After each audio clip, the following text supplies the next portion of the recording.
Welcome back, everybody, to The Deep Dive. We're diving deep into a conversation you asked for between Jay Shetty and Rob Dial. From the Jay Shetty podcast on YouTube, Right.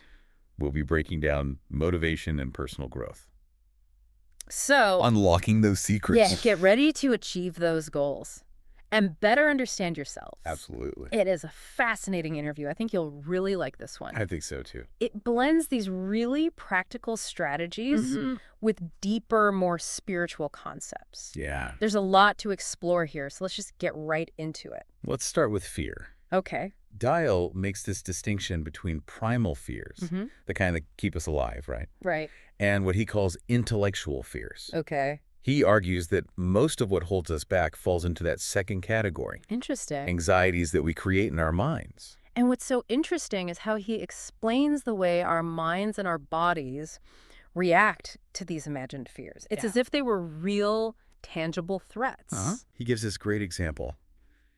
Think about how you physically react to a scary dream. Oh, yeah. Like heart racing. Maybe you even wake up sweating. Right. But your body hasn't actually been in any danger. No. It's all triggered by your thoughts. So it's almost like our brains can't really differentiate between a real threat and something we're just worrying about. Exactly.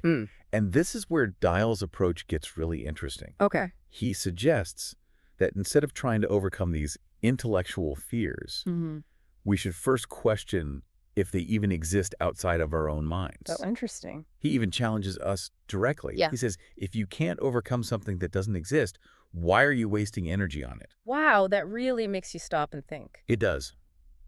But, okay, if we do recognize these fears as self-created, Right. what can we actually do about them? Dial offers a three-step process. Okay. The first is simply become aware of when you're experiencing fear. Okay. He emphasizes the importance of becoming an observer of your own mind, noticing those thoughts and physical sensations as they arise. It sounds so basic, but how often do we actually get swept up in a feeling without even realizing it's happening? All the time. Yeah. Right. It's about cultivating that self-awareness. Then the second step is to develop a practice for shifting out of that fear state. Okay. Dial suggests several techniques, including deep breathing, Okay. connecting with a sense of gratitude or love, and even visualizing the best-case scenario. So it's like having this cool kit ready to go when those fearful thoughts start popping up. Yes. And Dial emphasizes that it truly is a practice. He compares it to training your body. It takes time and repetition to build those new neural pathways. Right. This leads right into the third step, which is repetition. Okay. He suggests we consciously repeat this new desired thought pattern for 30 days to create a lasting change. 30 days, huh? Yeah, he actually shares a personal anecdote about this. Oh, really? About overcoming his own tendency to judge others. He would notice that judgmental thought and then challenge himself to find 3 things he liked about that person. Wow. Over time, he found his initial reaction became less judgmental and more accepting. That's powerful. It is. To actually like rewire your thinking. It speaks to how we can rewire our thinking even on a subconscious level. Yeah. And this segues perfectly into another key theme from the interview, the power of understanding your why. Yes. They both, Shetty and Dial, really hammer home the importance of having that strong why behind your goals. Yeah. They argue that motivation is fleeting. It is. But a deep-seated purpose can keep you going even when things get tough. Absolutely. And what's fascinating is how Dial illustrates this with a client. Oh, okay. His coaching client, whose initial goal was just to make $100,000. Okay, pretty straightforward. Seems pretty straightforward, right? Yeah. But Dial kept digging deeper. Oh, I like this. Asking why that amount mattered. Yeah, I'm picturing those layers being peeled back. Exactly. Yeah. By asking why repeatedly, they uncovered a much deeper, more emotionally resonant reason. Okay. The client's desire to provide a sense of safety and security for his children. That kind of why is incredibly powerful. Right, because it's not just about hitting that number. It's tied to something much bigger. Absolutely. Shetty even brings it back to himself, Yeah. pointing out that even with all of his success, he's still driven by his own why. Yeah. He wants to help people find transformation, and that purpose keeps him going. Absolutely. They both acknowledge that identifying your why, Yeah. it can be tough. It can. It takes some serious introspection. Yeah. And sometimes, as Dial found, You need that outside perspective from a mentor or coach to help uncover it. Absolutely. Now, this leads us to a really thought-provoking story Dial shares. You mean the one about Jim Carrey? Yes. He talks about Carrey's experience method acting as Andy Kaufman for Man on the Moon. Carrey became so immersed in the role, staying in character even off camera, Wow. that he started to lose touch with his own identity. Really? He forgot who he was? Yeah. Hmm. It ended up sending him on this really profound spiritual journey. It's mind-blowing. It raises so many questions about identity. It does. Are we just like the sum of our thoughts? Right. Can we consciously choose who we want to be? Such good questions. Shetty and Dial both emphasize that we shouldn't over-identify with our thoughts. Okay. They encourage us to become observers, Mm-hmm. noticing those thoughts without getting totally swept away by them. Shetty uses this analogy Yeah. of watching cars drive by. You see them, but you don't have to jump into every single one and go for a ride. Right, you can just let them come and go. Yeah. And Dial talks about learning to accept and even love all the different parts of himself, Mm-hmm. even the ones he used to judge. Mm. He's realized that we're more than just our thoughts. There's a deeper self underneath. This ties into another important theme they explore, Yeah. the power of silence and stillness. Yes. Dial talks about finding peace and self-awareness by spending time in silence, Mm-hmm. which he used to avoid at all costs. Oh, yeah, he was a classic workaholic. Yeah. Always keeping busy as a way to avoid those uncomfortable feelings. Yeah, I think a lot of people can relate to that. Totally. He describes that initial anxiety he Yeah. felt when he first started spending time in silence. Right. Like all those thoughts he'd been trying to outrun would come rushing in. Mm-hmm. But he learned to just be present with those feelings, Oh, wow. to lean into the discomfort. It's so counterintuitive in our culture. It is. Right. We're constantly bombarded with stimulation. Yeah, Silence can feel almost threatening. it can. Dial even compares it to the way animals instinctively shake off trauma after a stressful event. Oh, wow. They literally shake their bodies to Yeah. release that pent-up energy. Right. And he believes we need to do the same emotionally. Mm-hmm. We need to give ourselves that space to process and let go Okay.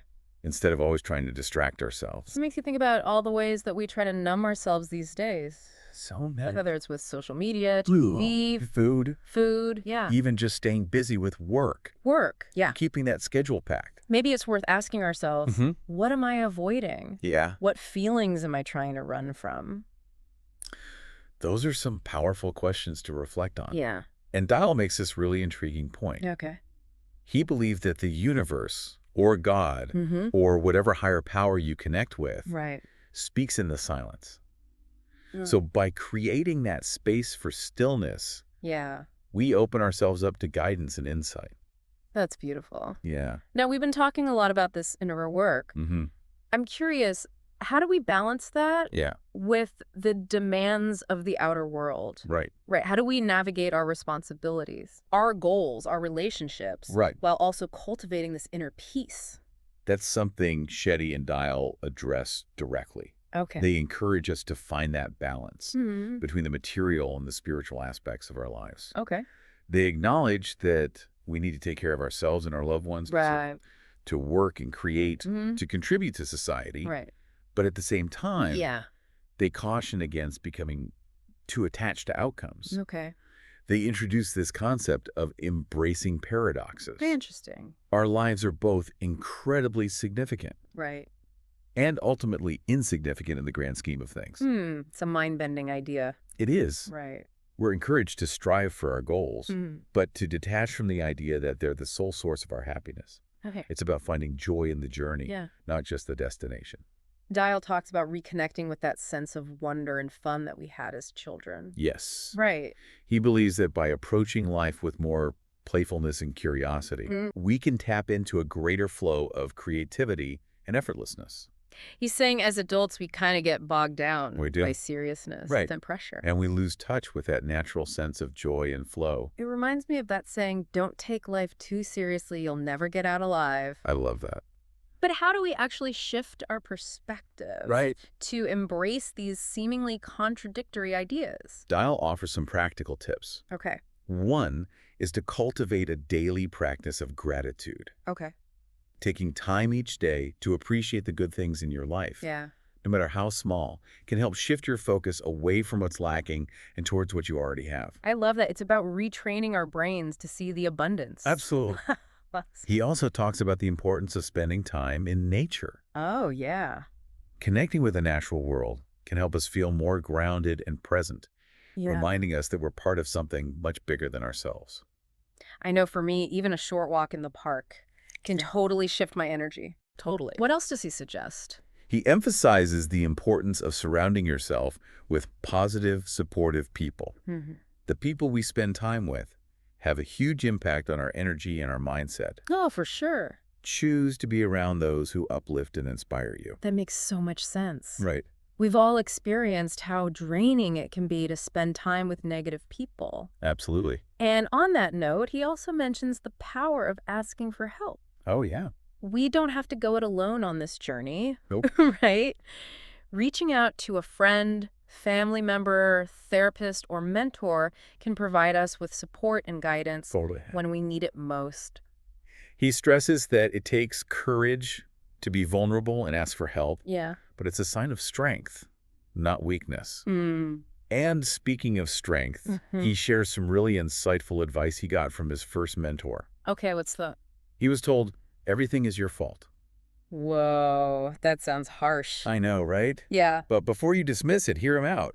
The mentor explained that it doesn't mean we should blame ourselves for everything that happens in our lives. Right. It's about taking ownership of our experience, recognizing that we are the CEOs of our own lives. So it's less about blame and more about empowerment. Exactly. Okay. The idea is that if we want to change our lives, Mm-hmm. we have to be willing to take responsibility for our choices, Okay. our actions, Mm-hmm. Yeah. and even our reactions to external events. It's a powerful reminder that we're not just victims of circumstance. Right. We have the power to choose our thoughts, our beliefs, and our behaviors. Mhm. And by doing so, we can create the life we truly desire. It's a call to action, really. Yeah. Instead of waiting for things to happen to us, Right, yeah. we can choose to take the reins Mm. and create the life we want. Now, this is a lot to digest. It is. We've covered so much ground in this deep dive. Yeah, But I hope it's given you some serious food for thought.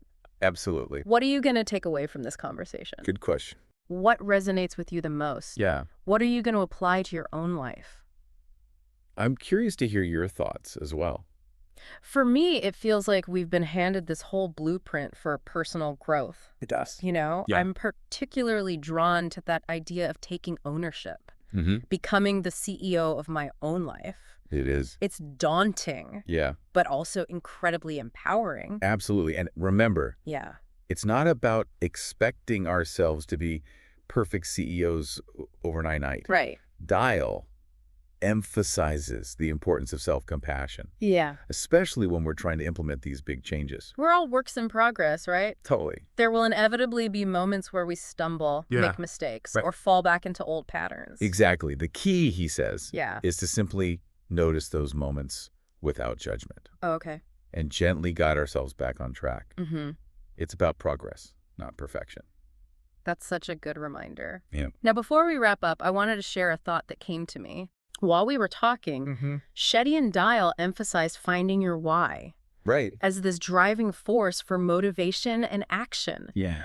What if, instead of searching for an external purpose, Huh? we focused on cultivating a sense of self-love and acceptance as our why? Oh, I love that. Instead of achieving something out there in the world, Right. what if our why became about simply becoming the best version of ourselves? It's a complete reframing Yeah. of the whole idea of purpose. Imagine approaching each day with that sense of curiosity and joy, not Mhm. because you have to achieve Yeah. something, but because you genuinely love and appreciate who you are right Right. now. It's a powerful question to consider. Yeah.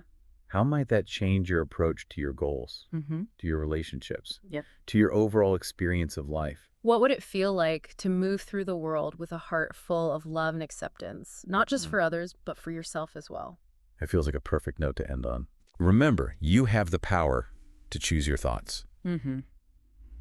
Cultivate a strong why Yes. and find peace in the present moment. Absolutely. Thanks for joining us for this deep dive. It's been a pleasure exploring these ideas with you. Likewise. Until next time, keep diving deep.